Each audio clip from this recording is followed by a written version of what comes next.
There was a day that I became wealthy. I'll tell you the day, I know that day I was rich.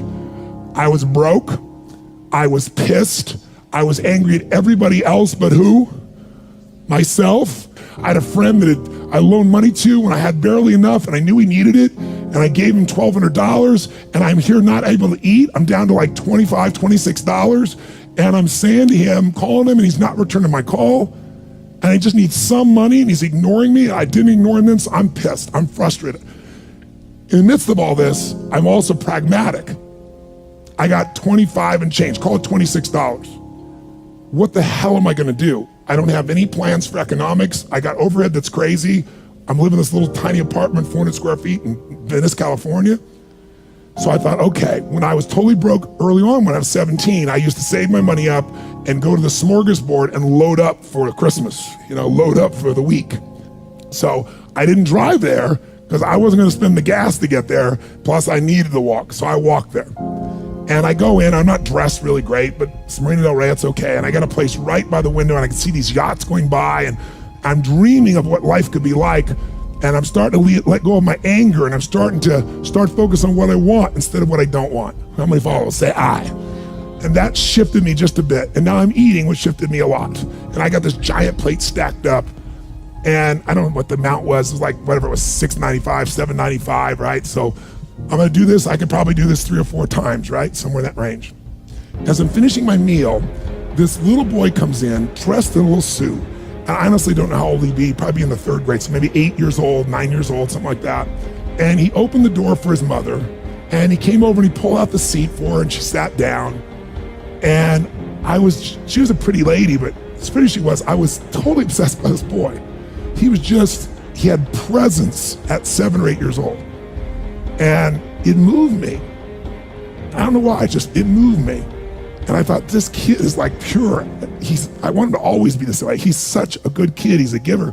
So I got up and I paid for the meal, and whatever it was, $6, $7. So now I've got whatever left, $17, $18, $19. And I walk up to this little boy and I said, excuse me. And I said, I just want to acknowledge you for being such an extraordinary gentleman. I said, I saw the way you treated your lady, how you opened the door, how you pulled the chair out. I said, that's class. I said, my name's Tony, what's yours? And I don't honestly remember his name, Charlie or something. And he looked up at me and I said, Charlie? I said, that's amazing, taking your date out for a lunch like this. He goes, well, actually, she's my mom. And I said, that's even more cool. And he said, oh, but I'm not taking her lunch because I think he said he was 8. I said, oh, yes, you are. I had no plan for this. I just reached in my pocket, I took all the money I had left, $17, $18, $19, and I put it on the table. I said, you're taking her to lunch. He looked up at me and he goes, I can't take that.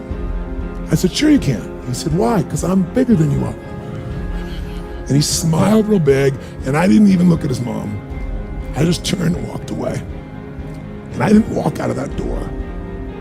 I flew home. I should have been freaking out. How the fuck am I gonna eat? But I didn't. I flew because something inside of me had finally got past scarcity. I finally realized there's something inside of us more than our limits, especially around this thing called money that I had let terrorize me. And I got home, and the mailman came that day, and I had no idea I was gonna have my next meal. And a letter comes, and it's from the guy I loaned the money to. Handwritten note saying, I've been avoiding you.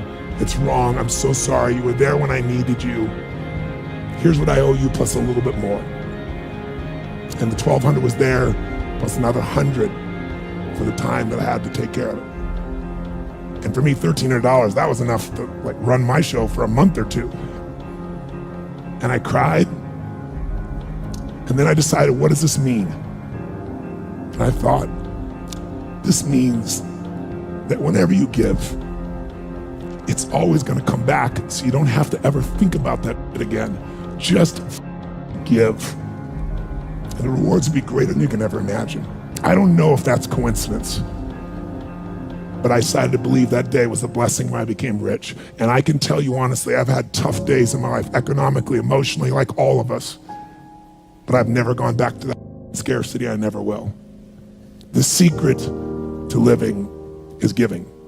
Do it when you don't have it, and I promise you, scarcity will leave your life.